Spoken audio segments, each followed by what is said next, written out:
বলছিল যে জীবনের হুমকি আছে জন্য আশ্রয় দিছে কিছু দুর্বৃত্তকে ক্যান্টনমেন্ট গুলোতে।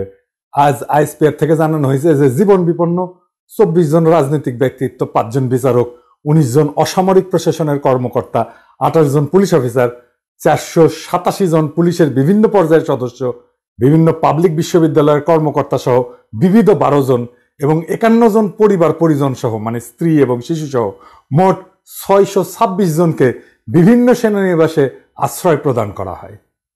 আবার পরিস্থিতি উন্নতি হইলে 615 জন স্ব উদ্যোগে সেনানিবাস ত্যাগ করে। আবার ওই বিজ্ঞপ্তিতে বলা আছে যে আশ্রয় প্রদানকৃত ব্যক্তিদের মধ্যে এখন পর্যন্ত 4 জনের বিরুদ্ধে অভিযোগ অথবা মামলার ভিত্তিতে যথাযথ আইনি প্রক্রিয়া অনুসরণ করে আইন শৃঙ্খলা বাহিনীর কাছে হস্তান্তর করা হয়েছে। আমি সবার কথা বাদ দিলাম, 4 জনের বিরুদ্ধে তো অভিযোগ আছে, তাই না? বাংলাদেশ দণ্ডবিধির 1860-এর অপরাধীকে আশ্রয় দেওয়া সংক্রান্ত ধারা 212-তে স্পষ্ট করে লেখা আছে, কখনো কোনো অপরাধ সংঘটিত হইলে এরূপ কোনো ব্যক্তিকে আইনানুগ শাস্তি হইতে লুকাইবার অভিপ্রায়ে আশ্রয় দান করে বা লুকাইয়া যে রাখে, যাহাকে অপরাধী বলে জানে বা অপরাধকারী বলিয়া বিশ্বাস করিবার কারণ থাকে, তার মানে সেনাবাহিনী অপরাধীকে আশ্রয় দিছে। 626 জনকে প্রাণ রক্ষার জন্য আশ্রয় দিছে, কথাটা ভুল। যে 4 জন অপরাধীকে লুকায় রাখছিল তাদের তো আইনানুগ শাস্তি থেকে বাঁচানোর জন্য লুকায় রাখছিল সংজ্ঞা অনুসারে। এটা পরিষ্কার ফৌজদারি অপরাধ। সেনাবাহিনীকে পুরা তালিকা দিতে হবে কে কে আশ্রয় নিছিল। এই যে সেনাবাহিনী আশ্রয় দিছে, এটা কি পাবলিক মানিতে আশ্রয় দিছে? তো জনগণের টাকায় আশ্রয় দিছে, তো নিজের ওয়াকারের পকেটের টাকায় তো আশ্রয় দেয়নি, তাই না? কোন অথরিটিতে তারা ঠিক করলো যে তাদের জীবনের আশঙ্কা আছে? এটা কি প্রাতিষ্ঠানিক সিদ্ধান্ত ছিল নাকি কোনো ব্যক্তির সিদ্ধান্ত ছিল? আশ্রয় দেওয়ার পরে কেন যাইতে দিল সরকারের সাথে কথা না বলে, ক্রস চেক না করে? এটা যেতে দেওয়া যায়? আচ্ছা, এইবার একটা জরুরি প্রশ্ন। প্রতিরক্ষা মন্ত্রণালয় কার অধীনে? প্রফেসর ইউনূসের অধীনে। তো স্যার, আপনি কি জানতেন যে এই লোকগুলোকে আশ্রয় দেওয়া হয়েছে, আবার সাইডাও দেওয়া হয়েছে? যদি জানেন তাহলে আপনি অপরাধমূলক কাজের সাই দিলেন কিভাবে? এই দায় তো সেনাবাহিনীর না, এই দায় তো আপনার একার নিজের। আর যদি জানা না থাকেন তাহলে আপনাকে না জানায় সিদ্ধান্ত নেয় কিভাবে সেনাবাহিনী? তার মানে রাষ্ট্রের একটা শক্তিশালী ইনস্টিটিউটের উপরে আপনার কোনো নিয়ন্ত্রণ নাই। ক্ষমতা বুঝেন স্যার? ক্ষমতা, হ্যাঁ, ক্ষমতা কারে কয়? ক্ষমতা হচ্ছে অ্যাবসলিউট, প্রেগন্যান্সির মতো কিন্তু। হ্যাঁ, হাফ প্রেগন্যান্ট বলে কোনো কথা নাই, তাই আংশিক ক্ষমতা বলে কোনো কথা নাই। আপনার যদি সেনাবাহিনীর উপরে কোনো নিয়ন্ত্রণ না থাকে তাহলে আপনার কোনো ক্ষমতা নাই। আপনাকে না জানায় যদি করে থাকে তাহলে যারা অপরাধমূলক কাজটা করছে তাদের বরখাস্ত করেন, এই মাত্র। আপনার ক্ষমতা যে হাফ প্রেগন্যান্সি না এটা প্রমাণ করার এটাই মোক্ষম সময়। কি করবে? আপনারা ধরবে, মারবে? কিচ্ছু হবে না, আমি লিখে দিতে পারি। আপনার কেশাগ্র স্পর্শ করার ক্ষমতা নাই। আর যদি এটা না করেন তাহলে দুর্নীতিগ্রস্ত নিপীড়নের সহযোগী বা নিপীড়ক অপরাধীদের নিরাপদে রাখার এবং চলে যাওয়ার ব্যবস্থা করে দেওয়ার দায় আপনার, একান্তই আপনার। আপনাকে আমি বলছিলাম যে উপদেষ্টা পরিষদ বিপ্লবের মর্মকে ধারণ করে না। আসেন একটা এক্সাম্পল দিই।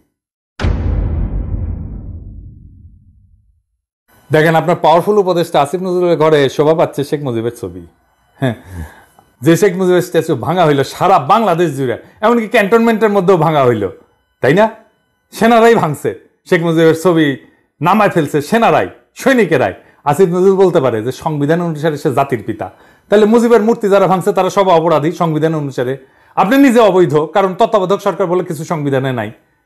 আরো শুনবেন, হাসিনাটা আইন বানায় গেছে 2009-এ। আইনটার নাম হচ্ছে জাতির পিতার পরিবার সদস্যদের নিরাপত্তা আইন 2009। তো এই আইনে বলা আছে যে জাতির পিতার পরিবারের সদস্য মানে শেখ মুজিবের, মানে ওই যে সোহরাওয়ার্দীর বডিগার্ডের জীবিত 2 কন্যা শেখ হাসিনা, শেখ রেহানা এবং তাদের সন্তানাদিদের বোঝাবে। এবং 3 নম্বর ধারায় বলা আছে, এই আইনকে প্রাধান্য দিয়ে বলা আছে আপাতত জারি আছে এমন অন্য আইন যাই থাকুক না কেন এই আইন কার্যকর হবে। এবং এই আইন অনুসারে ভিআইপির জন্য যেরকম নিরাপত্তা ব্যবস্থা আছে সেরকম নিরাপত্তা সরকার জাতির পিতার পরিবার সদস্যদেরকে আজীবন সর্বস্থানে প্রদান করবে। এবং এটা একটা উপধারা আছে 1, এখানে উল্লেখিত নিরাপত্তা প্রদানের ক্ষেত্রে সরকার পরিবার সদস্যদের মতামতকে প্রাধান্য দেবে এবং এই পরিবারের নিরাপত্তা বিধান শর্তে তাদের দ্বারা নির্ধারিত শর্তে উক্ত পরিবার সদস্যগণের প্রত্যেকের জন্য নিরাপদ এবং সুরক্ষিত আবাসনের ব্যবস্থা গ্রহণ করবে এবং সেসব বিবেচনায় প্রয়োজনীয় অন্যান্য সুবিধাবলীও তাদেরকে প্রদান করবে। তার মানে আপনি যে সংবিধান মেনে হাসিনাকে সুরক্ষা দিতে বাধ্য, জয় আসলেও সুরক্ষা দিতে বাধ্য। এই জন্যই জয় বলে যে সে দেশে আসবে, হাসিনা বলে সে দেশে আসবে। এই যে কনফ্লিক্ট, এটাকে আপনাকে রিজলভ করতে হবে। আপনাকে সংবিধানের পথে হাঁটতে যারা প্ররোচিত, প্রলুব্ধ এবং বাধ্য করছে, তারা আপনাকে এই কনফ্লিক্টের মধ্যে রেখে দিছে। এবং এই কনফ্লিক্ট আপনি যদি রিজলভ না করেন, তাহলে বিপ্লব অসম্পূর্ণ। মনে রাখবেন, বিপ্লব সংবিধানের চাইতে বড়, জনতা সংবিধানের চাইতে বড়। সেই জনতা আপনাকে অভিষিক্ত করছে, আপনি সংবিধানের চাইতে বড়। আপনি যা করবেন সেটাই আইন। এবং আপনাকে যারা সংবিধান মানতে বাধ্য করছে, প্রলুব্ধ করছে, প্ররোচিত করছে, তারা দেশের জনগণের সার্বভৌম আকাঙ্ক্ষার বিরুদ্ধে কাজ করছে। আমি আমার এপিসোডে শহীদদের কথা বলি মাঝে মাঝে। আজ আমি দুইজন আহতের কথা বলবো। প্রথমে হাফেজ হোসাইন, এক হাত হারায় আর এক হাত নিয়ে লড়াইয়ে নামবে, যদি আবার ডাক আসে সেটা বলতেছে এক হাত হারায়। এমন হাজারো যুবক পঙ্গু হয়েছে, তাও লড়াইয়ের মনোবল তারা কিন্তু হারায়নি। শোনেন তার মুখেই কথাটা শোনেন। এবং যদি আমার দেশ আবারও যদি বিপদে পড়ে, ইনশাল্লাহ এই এক হাত দিয়ে আবারও লড়াইতে নেমে যাব ইনশাল্লাহ। আমার দেশের জনগণ এবং আমার দেশের আমি নিজে ভালোবাসি, আমার দেশের আমি ভালোবাসি, এবং আমার দেশের যে মানুষ, আমি দেশের মানুষেরও অনেক ভালোবাসি। যদি ইনশাল্লাহ আবার ডাক আসে, ইনশাল্লাহ এক হাত দিয়ে আবার লড়াই করতে যাব। আমি মাওলানায় পড়ি, হাফেজি শেষ করে মাওলানায় পড়ি।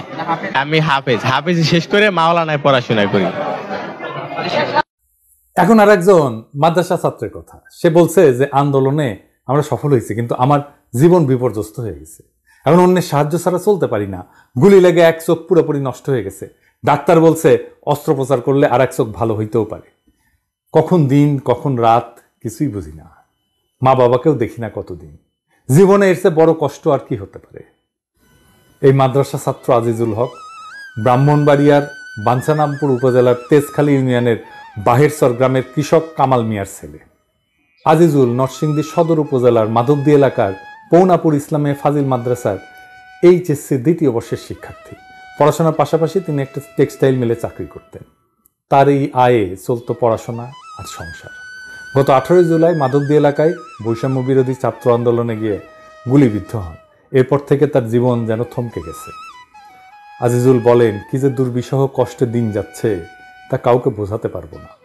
আমার চোখের আলোর সঙ্গে সংসারের আলোও নিভে যাচ্ছে। আমার দুই চোখের দৃষ্টিশক্তি হারালে সংসার কিভাবে চলবে, এই চিন্তায় ঘুম আসে না।